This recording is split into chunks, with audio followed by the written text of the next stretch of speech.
editing modern metal guitars so that they sound like this.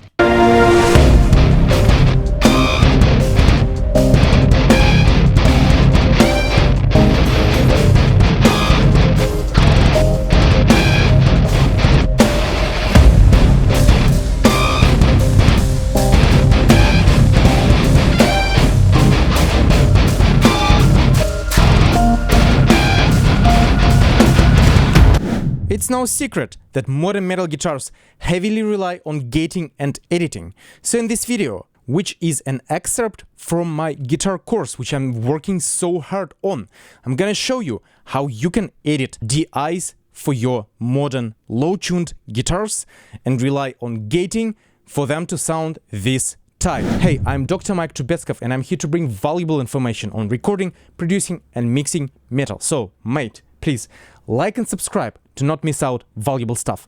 Let's go! If you're interested in my course, which will be more than 5 hours of content covering anything you need to know about recording, comping, editing, mixing, using amp sims, finding IRs and anything in between, I will leave a link in description, which will lead you to 20% off the course when it's ready. So, let's get onto this video right away. Ideally, you want to execute the editing right in there, in the session, so that you can play with editing approach in mind.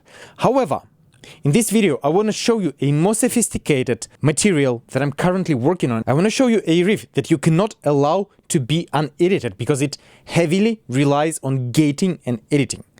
Let's look into this. So I'm gonna show you the riff after the edit here.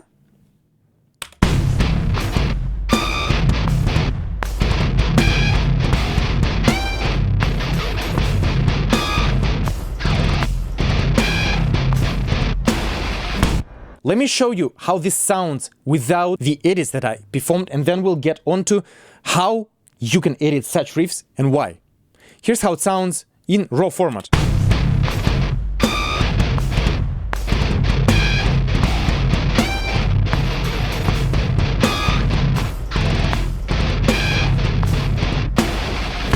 Not that great, to be honest.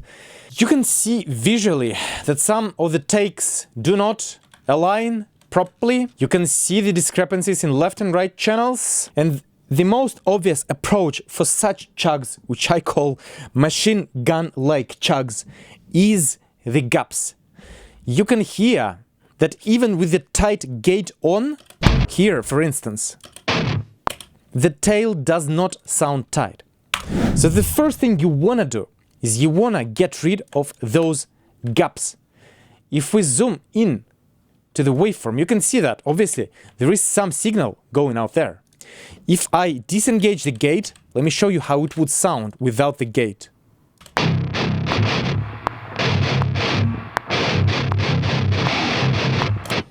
There is a lot of annoying noise that you can mitigate by using the gate, put it back.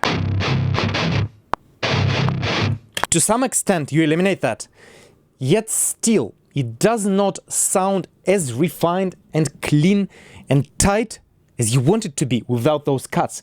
So I highly suggest you to get that gate going for sure and rely on that gate somewhat during tracking, because it's a hard chug part requiring lots of muting technique. Then go ahead and additionally get rid of those gaps manually. You can do it visually. You can go ahead and verify all the edits by the listens, that's fine.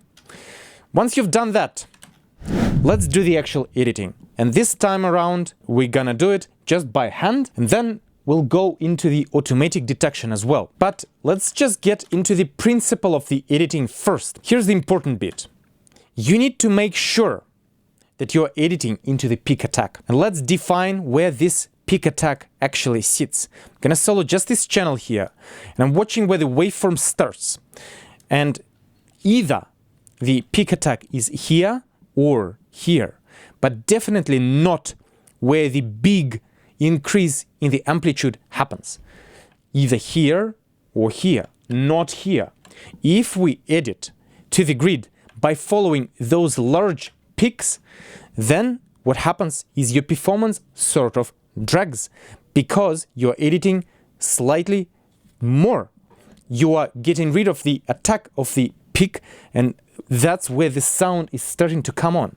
So let's see here where their attack is.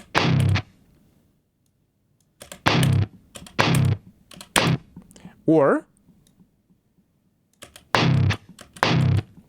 see, even here we are cutting out the attack tail of the riff. So, which means that in this instance here, I am actually ahead of time. So here is the actual approach for editing, right? So I wanna make sure that the attack is right on the grid here. Maybe slightly ahead because I wanted to keep some of the natural feeling to my riff, to my playing in. Basically, just make sure this whole thing is slided accordingly. And we'll now take a listen to them both. That sounds pretty good. We don't have to worry too much about the fade out because we have a nice gate tightening that out for us. So this is absolutely not tight, as you can hear. And this here, this chug, is much too premature. Get rid of that. Fade it out nicely. Now this one is slightly behind, I believe. And this one, slightly ahead. Now it's good. Keep going. Same deal here.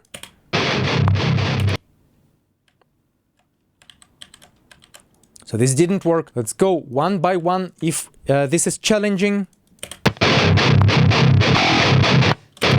And this is challenging because the part jumps from straight notes to triplets.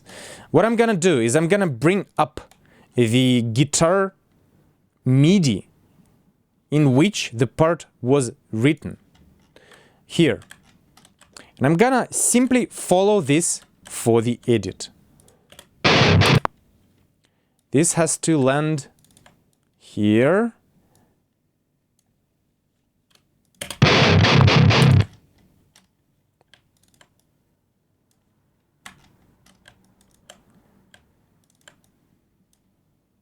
Just making sure that the transitions are nice as well. You don't want to interfere with this attack too much, but you do want the fade to occur. Cool. Let's take a listen to this now. All right, get in there.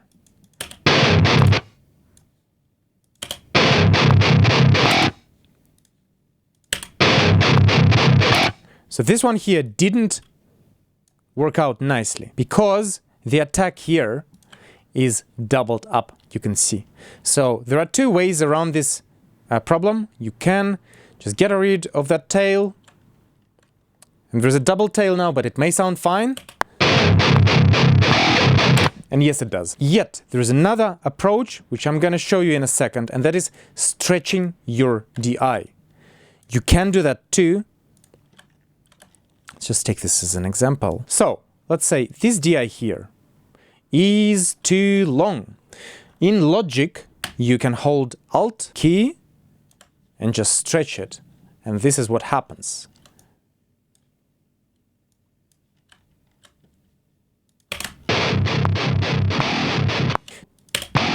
You can hear that this here didn't sound the best because time stretching introduces artifacts.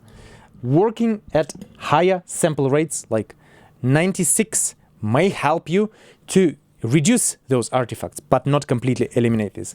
So my personal approach for editing is just doing it by hand. And maybe if you want to shorten something up, just cut the middle bit and introduce the fades so that it doesn't come into effect. Regardless, we've edited this much. I don't want to bore you with this for the rest of the riff because it's virtually the same. Let's hear it in the context now.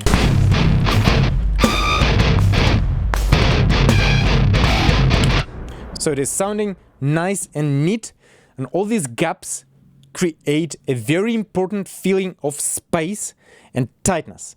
Exact polish that you need for modern production. So this approach is extremely important if you want your guitars to be as neat as you could. This is the opposite of natural approach, but this is done by hand.